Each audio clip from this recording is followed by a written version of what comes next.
વડોદરા જંબુબેટ વિસ્તારમાં catering service ચલાવતા બાબુ ચૌહાણની હત્યાના મામલે ચોંકાવનારા ખુલાસા સામે આવ્યા છે.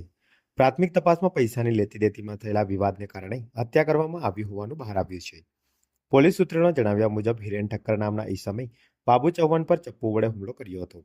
બંને વચ્ચે રાત્રે દારૂની મહેફિલ દરમિયાન બોલાચાલી થઈ હતી અને બાદમાં મામલો ઉગ્ર બનતા હત્યાની ઘટના બની હતી.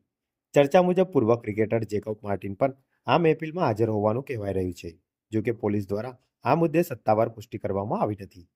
હુમલા બાદ ગંભીર રીતે ઇજાગ્રસ્ત બનેલા બાબુ ચૌહાણ પોતાની કાર લઈને સ્થળ પરથી ભાગવાનો પ્રયાસ કરી રહ્યા હતા.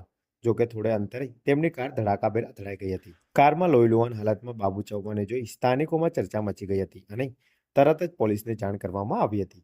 ઘટનાની માહિતી મળતા રાવપુરા પોલીસ, ક્રાઇમ બ્રાન્ચ તથા અન્ય ટીમો સ્થળ પર દોડી આવી હતી. હત્યા બાદ ફરાર થયેલા આરોપી હિરેન ઠક્કરની પોલીસે ઝડપી પાડ્યો હોવાનું જાણવા મળ્યું છે. સમગ્ર ઘટનાને લઈને શહેરમાં ભારે ચર્ચા ચાલી રહી છે અને પોલીસ વધુ તપાસ હાથ ધરી રહી છે.